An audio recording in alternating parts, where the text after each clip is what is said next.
Hey y'all, welcome to Keep Austin Seared. Today we're making Hatch chili mac and cheese. This is a perfect blend of Southern comfort food and smoky, spicy Southwestern flavors. This is a real South by Southwest, y'all. It does not fit neatly into any special diet unless you count Texan food as a diet, which I do, but you know, to each their own. It would be really easy to make it gluten-free by just substituting regular pasta for gluten-free pasta, and you could make it vegetarian by just leaving out the bacon. You could also round it out and make it a more complete meal instead of a side dish by adding some grilled chicken or even some smoked sausage. So, okay, let's fire up the stove and get cooking.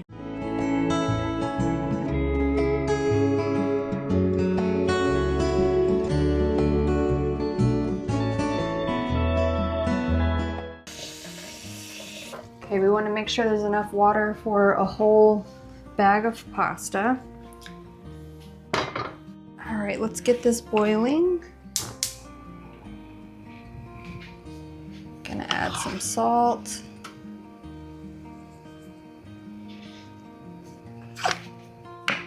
Now let's shred the cheese. I've got 8 ounces of sharp cheddar and I've got 8 ounces of smoked Gouda. The smoked Gouda adds a nice little bit of smoky flavor, but if you can't find that, just 8 ounces more of cheddar is totally fine. All right, let's shred it up.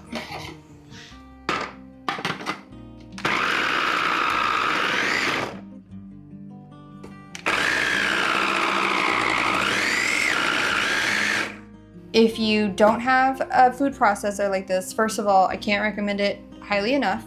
But also, yes, you can use a bag of pre-shredded cheese if you don't want to shred it all by hand. They add a coating on the cheese that makes it not clump together in the bag. And sometimes that coating can make it not melt as smoothly as freshly shredded cheese does. So just keep that in mind. You might have to whisk it a little longer into the sauce, but it'll be fine.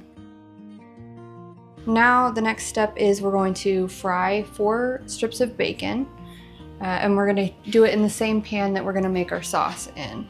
So I'm going to use a cast iron. You don't have to, if you don't have one, it's fine. For a long time, I was afraid to use a cast iron. I didn't really understand all of the maintenance and all the sort of like matriarchs in my family made it seem like it was, you know, like precious, do not mess it up. And it was, I mean, I was 30 maybe before I learned how to get one and keep it and use it and not be afraid of it. So, but I love it now. It's great. So I'm gonna use 4 strips of bacon. You could use more if you wanted. It's really just more for a topping in this case, but if you wanted to add more and stir it in, that'd be great. I'm sure it'd add a nice flavor. This does not at all have to stay pretty in the pan because we're gonna be chopping it up anyways. It doesn't matter, just needs to get cooked. Our pasta water is almost boiling. I'm using cavatappi. It's these little corkscrew shaped spirals. I just think they're fun. I like them. So whenever I'm making mac and cheese, that's what I use. But any little bite-sized pasta is gonna be fine. You can use obviously elbows, but also bow ties or penne or anything like that. It's gonna be fine. But I'm using the whole package.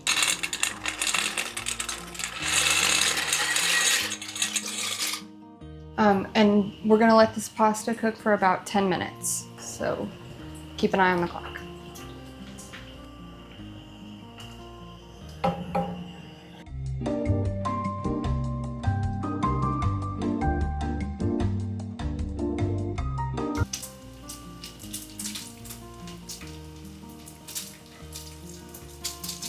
Okay, I'm gonna go ahead and take the bacon off. I've reduced the heat to low and I'm going to add 2 tablespoons of butter to the pan.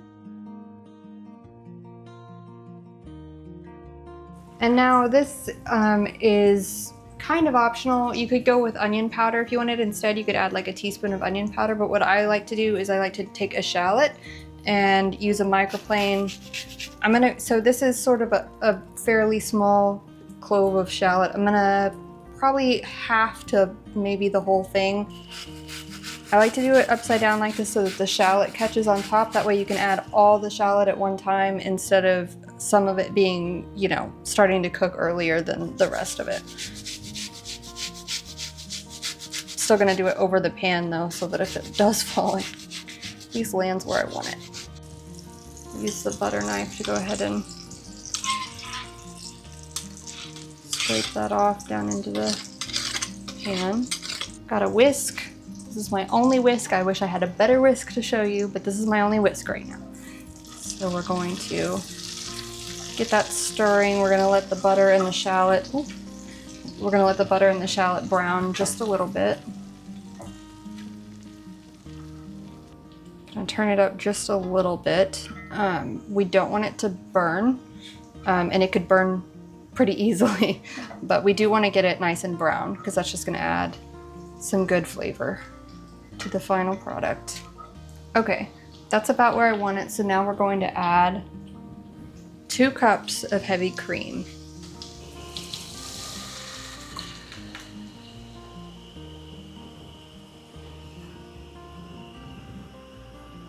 We're gonna let that warm up for a few minutes while we get the pasta drained.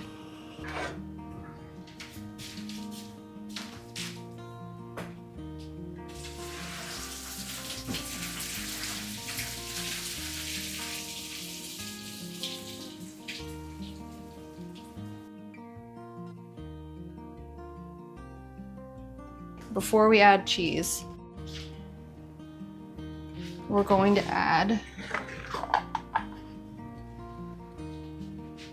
a pinch of salt, probably 1/8 of a teaspoon, maybe a quarter, but you know, a pinch of salt.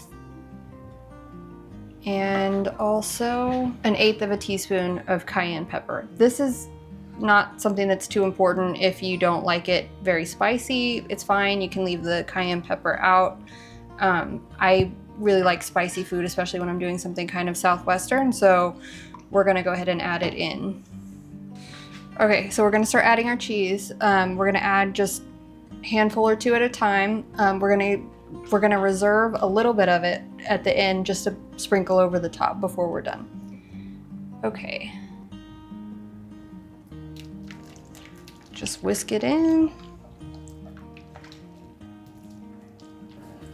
And you're gonna wanna make sure that your cream is hot, but definitely not boiling. You want it to be hot enough to melt the cheese fairly quickly, but not so hot that it all just binds together in one clump really fast. While I'm kind of incorporating this, I'm also gonna go ahead and preheat the oven to 375.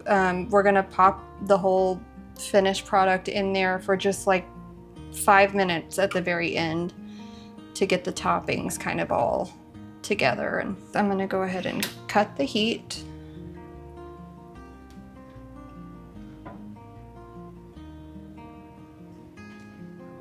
I've got 2 4-ounce cans of Hatch green chilies. Any green chilies will work.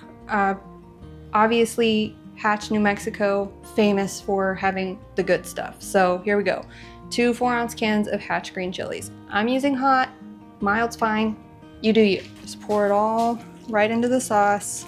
I did drain the chilies before I added them though. Okay, that looks amazing.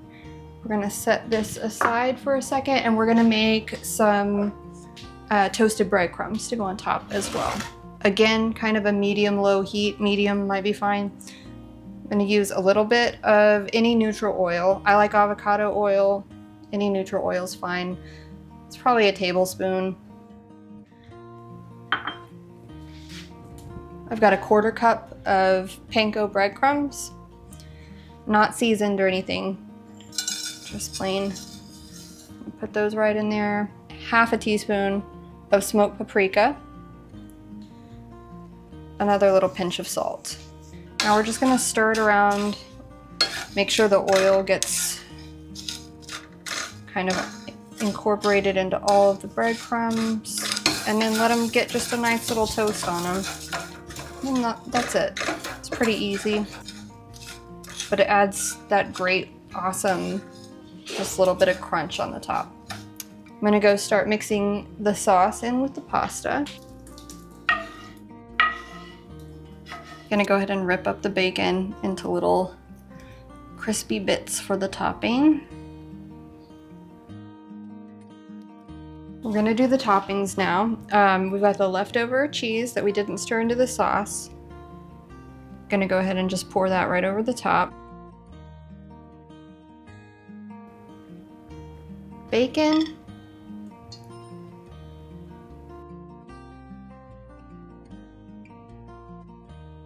All right, we've got the breadcrumbs. Gonna sprinkle these right over the top. It looks like a lot, but once you start serving it, you know, it all gets kind of stirred down in there and it's not too much. Okay, for now, that's all we're gonna do. We're gonna save the parsley for after it's out of the oven.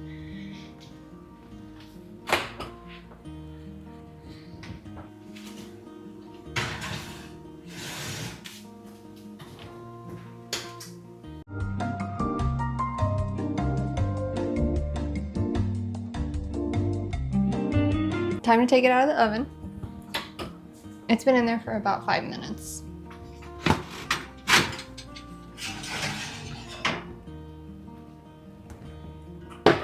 Okay.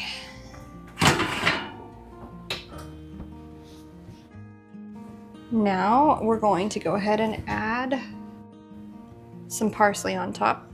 Just give it a little pop of green. How amazing does this look? Let's see how it turned out.